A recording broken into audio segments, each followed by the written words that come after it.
It was a exceedingly dignified ceremony. I think it was something that Prince Philip himself would have asked for himself. In fact, he did ask for himself. Specifically, the funeral went exactly as according to plan. Everyone was in a mask, and the Queen herself cut such a solitary figure that it really must be said that she bore her weight as only she could, herself inhabiting the body and spirit of the Queen. And I think the fact that she had a mask on her face at the time really proved to be a blessing in disguise, because it allowed her to shield herself and to present that unified masked face that the British nation so desperately needs right now, with the passing of such a great man.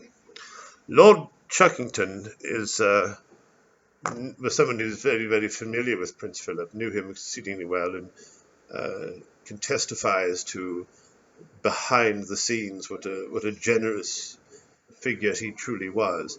He was indeed a truly great figure. He was a figure that bore his head aloft, and for somebody of his station and princedom, for him to carry his own head, he never hired any servants to be his neck. This was the man who bore his own head, even unto death, even unto death, even unto death. And one young person who looked at him as sort of an icon, Tyler Taylor, is writing in from Swindon now in the form of a hologram, and he can also testify. Yeah, he was great. I like Prince Philip, I really did. Most of the monarchy I've not got much time for, but something about Prince Philip, there's something about him that really spoke to me, I mean, anyway, one day I was at Five Guys, and Prince Philip was there as well with the old royal entourage, and I didn't say much to him at the time. I just said, that's Prince Philip, and then I sat down with my burger, and I was eating my burger, and I forgot to get a napkin, and Prince Philip got me a napkin. I mean, that's just, he could have spit in my face. He was royalty. He could have shat in my ear, but he didn't do that. He was a nice geezer, and he got me a napkin. In the service to the nation, Justin Welby, of course, giving a powerful sermon. Is it a sermon? I don't know anything about church or God. The only time I know about church or God is when a royal dies. Explain to me again, was this a sermon, a riff? Was he doing a stand-up act? What is it? Anyway, the words that Justin Welby truly spoke, I think, to an entire nation when they said, an old man has died. He compared the age of Jesus at 33, Prince Philip at 99, found that they were somehow related mathematically. 3399 becomes some sort of square root or something, and triple cubed or whatever, and found some meaning there. So for all the geeks out there who love Prince Philip, all the skateboard kids right now, again, we've got Skylar Tyler Taylor on the phone. Yeah, he was great. I really liked Prince Philip. I did. I mean, even though I'm a working class boot black and all, still there was something about him that was really down to earth. A lot of people like my age, we really dug what he was saying, what he was trying to do. He was trying to take things and trying to shake him up a bit. It wasn't the same old stodgy, look at me, I'm a prince. He was a real person, a real geezer, and now he's gone. It's like, what's the point of living? And the royal carriage is carrying down the royal hearse, and we can just get a look there. That's the Princess Daisy, the orphan princess that has lately started to hang around the royal family. A princess with no parents, just wandering around. Princess Daisy, still looking for, whether she'll be long, she shows up every funeral or so. Princess Daisy. But Prince Philip was quite friendly towards Prince Daisy. He was indeed. Our royal correspondent, Sarah Edge, is in Windsor. Boy, it was I'm with Lano Drano, a 101-year-old young resident of Windsor who remembers when he first heard the name Prince Philip. I was supposed to have been about 2 years old, and my mother said to me, the Queen is going to have a husband, and his name is going to be Philip. And that's when you heard the name? You heard the name Philip. I've heard the name, but I never heard anybody with the name before Philip. I thought it was an American name. Philadelphia. Prince Philip is a man who marked his life with various milestones that he would place along motorways he had purchased. He eventually condensed those into a handwritten diary, and when he lost the use of his hands, he teleported them into his own memory. A person who knew him best was his wife, and she's not here right now, but his son is. I really like the Goon shows. I really was a fan of the Goon shows, and I don't like modern architecture. I mean, hello? I'm sorry, Jacob Rees-Mogg has taken over my innards. Yes, but I will continue. The royal family, monarchy, tradition, and the church, and Justin Welby invest in Amazon. And Justin Welby gave a lovely reading from the book of Amazon Investment. And he said that when Christ had turned the loaves into fishes, Christ said unto the multitude after turning the loaves and fishes into more loaves and fishes, Christ therein said unto the multitude,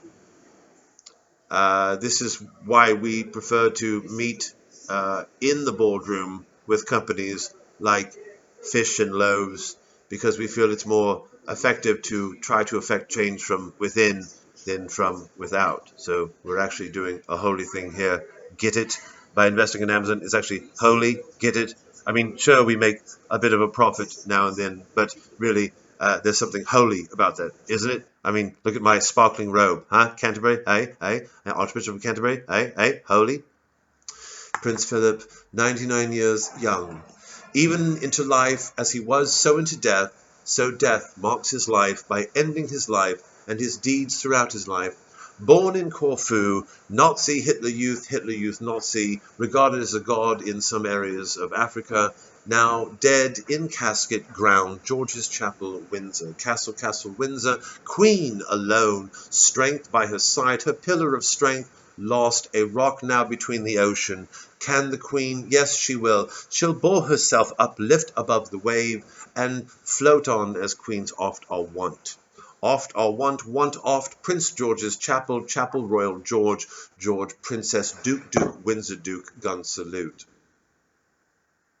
Silence of moment held, silence dignified, the local courtiers entering the brazen hall, and now the fistula will come down upon the gong, signifying the third triumphal return of the millennium which bore his name. The elegant Duke of Cambridge and her Duchess wife, mistress, now approach the altar, condensing themselves in the gold silent rays of the Philip Duke's sons. Emerging from the casket is the aroma of nadir, a fragrance used by end of empires all over yon world. And the Royal Highness now is approaching her own highnessship throne and is catapulted with a sensation of smooth sesame seeds rippling all over her inner thighs. 2 more steps and the open casket is now revealed to be a gag casket. They are now being directed to the Prince Anne Neville Shute Honourable Railway, which will take them down to the monorail of the Prince Philip Memorial Cyclo-Go-Round.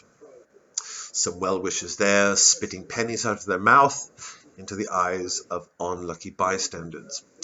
Now the ferryman will carry Prince Philip over the river Styx and into Hades, where he will spend 1,000 years before being taken to the far end of the universe and, much like at the end of Plato's Republic, be shown a series of lives which he can choose to adopt and then is so melded into that life, but first drinking of the cup of forgetfulness before he begins his new life, which he is now, yes, we can see he has chosen the life of a charwoman. So Prince Philip will return as a charwoman named Debbie. We're just getting word right now that Prince Philip will return as a charwoman named Debbie. One person who will know the charwoman Debbie in future life is a future French polisher, is that what they call them?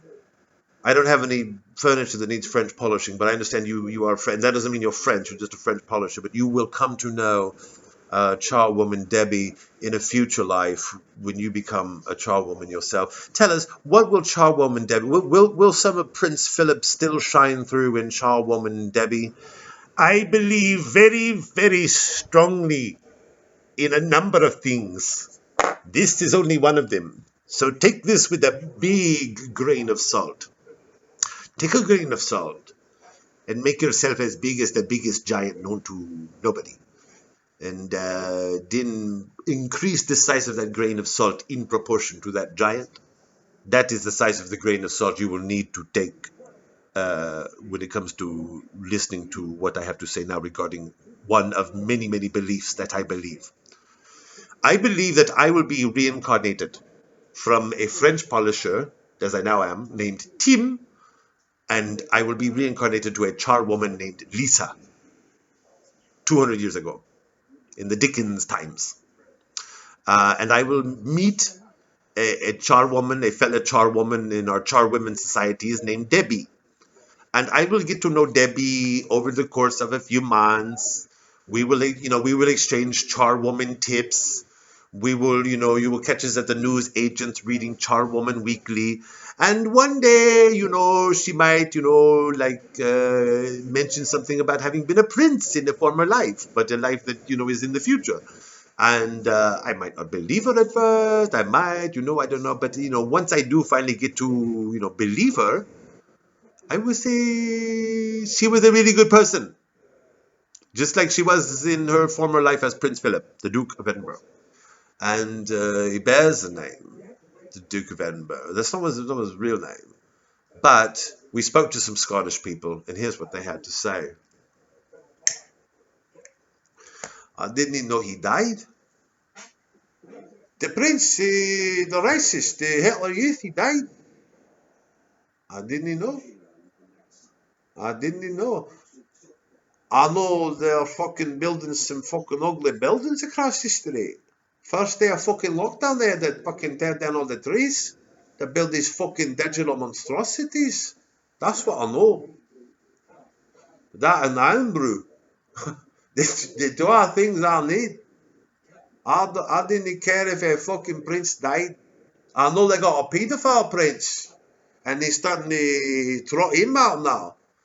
They're testing him out again, seeing if the public forgot that. Well, I've never forgotten it. As a paedophile.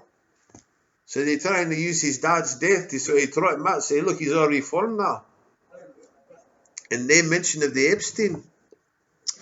You've been watching Prince Philip royal coverage. I'm Glossimer Wheatback here at the BBC Sky conjoinment.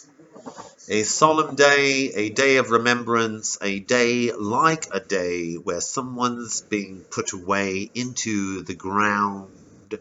He will be kept in the special vault next to King Henry VIII, a man whom he looked up to immensely, both in paintings and in biopic portrayals.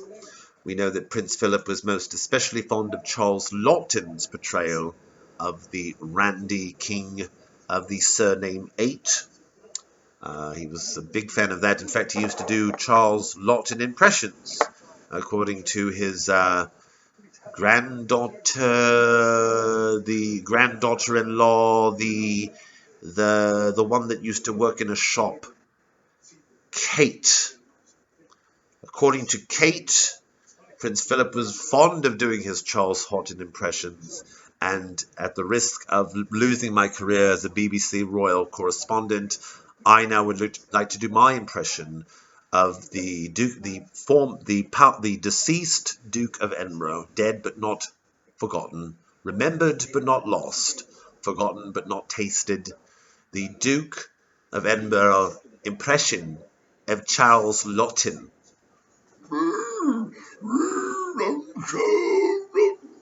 No, just really, I'm the Prince Philip Edinburgh Duke, buried in the royal vault. The quiet, solemn steps of the Queen Mother following close behind, nearly hovering, almost as if she's winged-footed Mercury, delivering a message from Roman to Roman. You know, an empire has ended, candles are going out all over Europe, the electricity's out, and all currency is digital, in honor of this great man who never made a single mistake in his entire life. Nothing to be regretted, no words to be retracted, no deeds to be undone. A man who, much like our Savior, was perfect. I'm sure there'll be some jostling in heaven now for who gets to sit at the right hand of God the Father, because really, truly, it now is a full-on competition. For a long time, Christ has sat at the right hand of God the Father, but now with Prince Philip's entrance into the heaven of heavens, he may have to now change seats. Much like we mentioned Mercury before, that was of course in reference to the not to the planet, but to the Roman god. Now we consider the substance, the element of Mercury itself.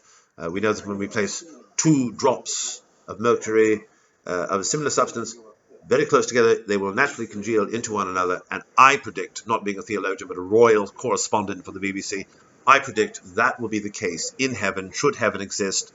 Although I am a Marxist, but should heaven exist, and I think Justin Welby would agree with me, that if Jesus is 1 drop of mercury in perfection, then Prince Philip also being a drop of mercury in perfection, the 2 will naturally congeal together, and both as one entity, Christ and the Duke of Edinburgh, will sit at the right hand of God the Father, who himself actually will also converge into Prince Philip, and then God will truly be all in all. You're watching Sally Wheatback of the Royal Channel. Up next, Splashing on Ice with Ramesh Ragahathanan and the Hot Water Comedy Club people. It's a fun day of filled squirting.